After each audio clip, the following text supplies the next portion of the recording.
Pour leur dernière chronique, l'économie vue par les jeunes de l'année 2017-2018, les élèves du CRF IEM de la Fondation Hélène Poidas vous présentent leurs réflexions sur un thème qui les touche de près, l'école, son rôle socio-culturel et socio-économique en France, en Europe et dans le monde. Bonne écoute.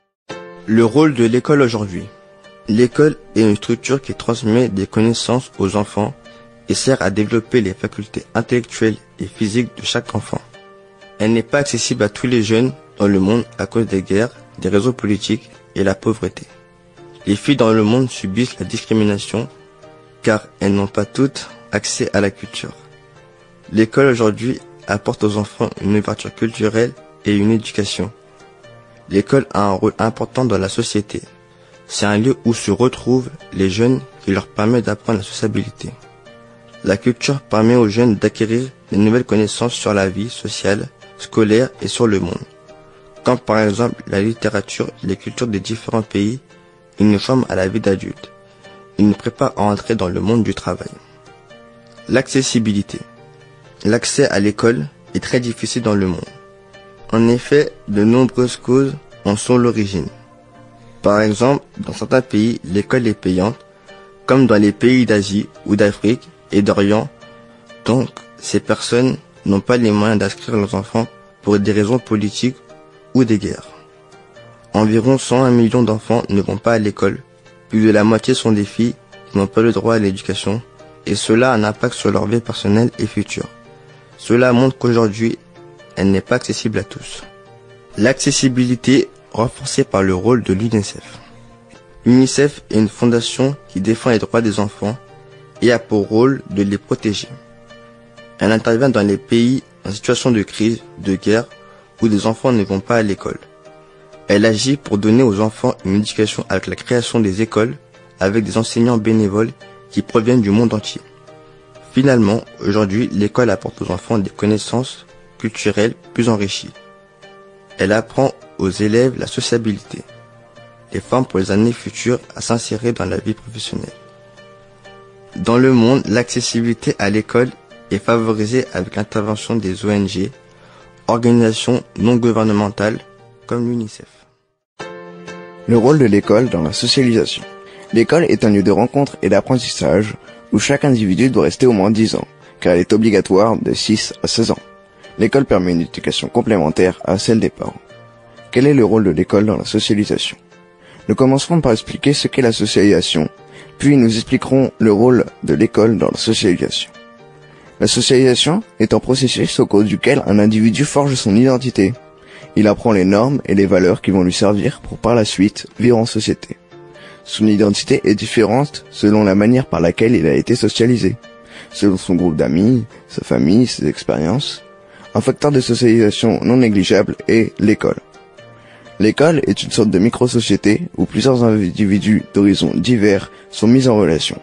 Cette étape de la vie d'un individu est très importante, puisque c'est à ce moment-là que les futurs citoyens apprennent à vivre ensemble. L'école est et reste l'outil majeur de formation des futurs acteurs de la vie civique. C'est là, et ce n'est pas idéalisé, où l'on apprend à vivre en société, à écouter, à participer, à prendre conscience de nos droits et de nos devoirs de citoyens, d'intégrer ce qu'il y a des limites infranchissables pour que tout le monde soit viable. L'école a pour ambition première de servir l'État en délimitant ce que chacun lui doit, quels sont ses domaines d'action permettant d'agir. C'est un premier pas dans la conscience adulte et dans l'appartenance à une identité nationale qui fait tant débat. Aussi, ils font l'expérience de donner leur avis ou de voter comme à travers l'élection des délégués par exemple. Au sein de l'école, les élèves doivent également respecter un certain nombre de règles qui leur donnent de la discipline pour leur vie d'adulte. Par exemple, le simple fait de rester assis sur une chaise en silence paraît anodin, mais cet apprentissage pour les jeunes élèves est essentiel pour leur vie future. En conclusion, l'école joue un rôle très important dans la socialisation, car elle participe à la construction des citoyens de demain, n'est et ne sera jamais le seul déterminant de notre réussite sociale. L'égalité des chances et l'école. L'égalité des chances correspond aux moyens mis en place par l'éducation nationale pour permettre à un maximum d'élèves d'atteindre leurs objectifs, à condition que les élèves y mettent aussi de la bonne volonté. Tout d'abord, quelle est la situation actuelle en France ? Actuellement, la France est dans une démarche d'amélioration du système scolaire à cause des performances des élèves jugées trop faibles par les sondages. La cause de cette faiblesse serait le manque de moyens mis en place par l'éducation nationale. Ensuite, comment réagir face au niveau actuel des élèves français au lycée ? Un certain nombre de dispositifs sont mis en place par l'éducation nationale pour favoriser la réussite de tous les élèves. Aménagement pour soutien scolaire, modification de l'emploi du temps, réduction des effectifs dans chaque classe pour une attention accrue autant pour les élèves que pour les professeurs, devoirs faits, cordée de la réussite, tutorat de collégiens ou lycéens par de grandes écoles ou universités. De nombreuses réformes ont essayé également de contribuer à réduire les inégalités scolaires. La réforme des collèges mise en place à la rentrée 2016 vise à améliorer le système éducatif. En effet, elle donne plus d'autonomie aux collèges, de nouveaux programmes sont instaurés, l'accompagnement personnalisé des élèves est renforcé, des enseignements interdisciplinaires sont mis en place et le brevet des collèges est rénové. De plus, la classe de 6e fait désormais partie du cycle 3, avec le CM1 et le CM2. Les classes de 5e, 4e et 3e forment à elles un autre cycle, le cycle 4. Dans la continuité de cette réforme s'inscrit la réforme des lycées, qui a été annoncée le 14 février 2018.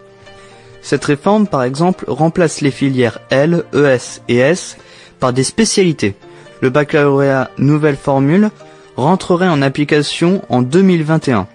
Les premiers à le passer seraient donc les élèves en classe de 3e cette année.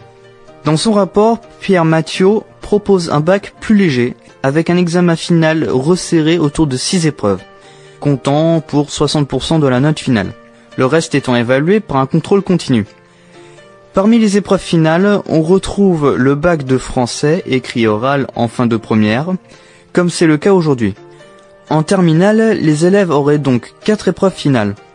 2 portant sur les matières correspondant au majeur choisi par l'élève, 25% de la note finale, et qui seront passées dès le retour des vacances de printemps. Lors de la deuxième quinzaine de juin, il restera l'épreuve de philosophie, la note représentant 10% du bac, et un grand oral. Finalement, les moyens mis en place sont-ils vraiment efficaces face aux difficultés des élèves ? La réponse n'est pas vraiment celle que l'éducation nationale souhaitait. Certes, dans toute la France, des élèves vont être très avantagés par ces réformes, mais d'autres élèves ne le seront peut-être pas, comme par exemple ceux qui sont en décrochage scolaire, pour d'autres raisons, telles que des problèmes familiaux ou encore la distance lycée-maison trop grande. Le système éducatif en Europe, comparaison entre la France et la Finlande.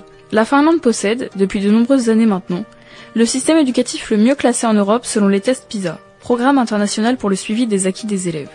En 2017, la France, elle, était beaucoup moins bien classée. En France, l'école est obligatoire dès 6 ans, dès 3 ans à partir de 2019. Le redoublement est autorisé et les évaluations sont systématiques dès le début de la scolarité obligatoire. Elles sont généralement notées de 0 à 20 et sont surtout axées sur les connaissances et les savoirs. Le choix d'orientation se fait à la sortie du collège, à 14 ans. En Finlande, l'école est obligatoire à partir de 7 ans. Il n'y a pas de redoublement et au moins pendant les 4 premières années, pas d'évaluation. Ces dernières sont ensuite notées de 4 à 10 et visent davantage à vérifier l'acquisition de l'autonomie. Le choix d'orientation entre la filière professionnelle et la filière générale est plus tardif, à 16 ans. En Finlande, le métier d'enseignant est très respecté et reconnu. Les professeurs finlandais sont considérés au même titre que les médecins ou les avocats. Un master en sciences de l'éducation est requis pour exercer. Les volontaires sont très nombreux et seuls les meilleurs sont pris. En moyenne, 1 candidat sur 6 est accepté, 1 sur 15 pour ceux qui veulent enseigner en primaire. Cette filière est considérée comme une des plus sélectives du pays. La sélection à l'entrée des universités met l'accent sur le projet pédagogique des candidats et l'intérêt qu'ils portent aux enfants. 2 types d'établissements dispensent un enseignement supérieur. Les universités et les écoles polytechniques. Les universités privilégient une approche théorique, alors que les écoles polytechniques favorisent l'enseignement par la pratique.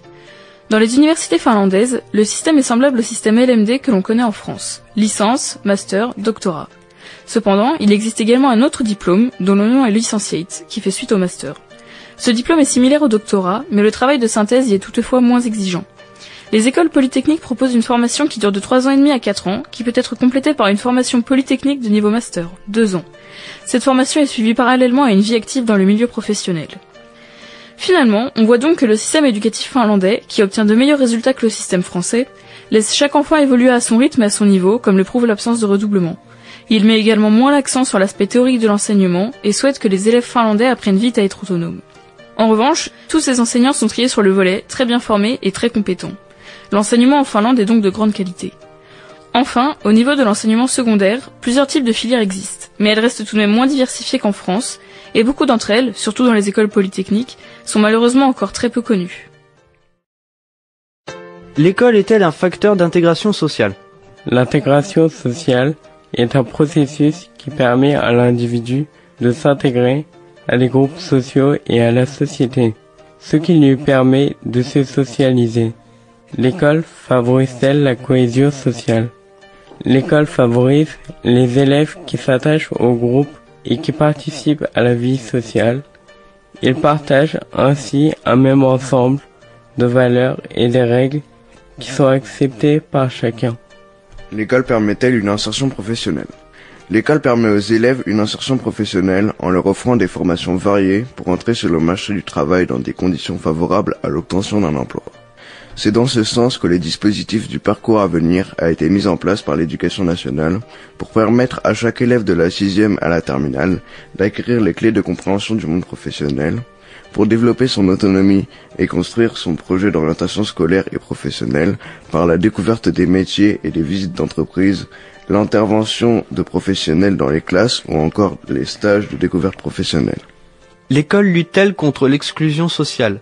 L'école essaie de lutter contre la marginalisation des élèves pour éviter l'exclusion sociale à cause d'un trop grand éloignement avec le mode de vie dominant dans la société.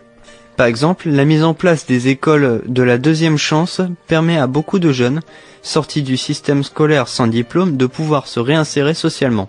En effet, selon les derniers chiffres du ministère de l'Éducation nationale, 100 000 jeunes décrocheurs de 16 à 25 ans sont ni en emploi, ni en études, ni en formation. Le taux de chômage des jeunes de moins de 25 ans demeure élevé en France, notamment par rapport au taux européen, 24,4% en juillet 2016 selon une étude Eurostat, l'Office statistique de l'Union européenne. De même, les difficultés rencontrées par les jeunes, compétences de base, mobilité, santé, logement, maîtrise du numérique, ne favorisent pas leur insertion professionnelle. Ces écoles permettent donc l'accompagnement de jeunes adultes sans qualification et sans emploi motivés pour acquérir les compétences nécessaires à leur intégration sociale, citoyenne et professionnelle. À chaque stagiaire de bénéficier d'un parcours individualisé et en alternance pour son entrée dans le monde des métiers. Finalement, l'école peut donc être à la fois un facteur d'intégration et facteur d'exclusion.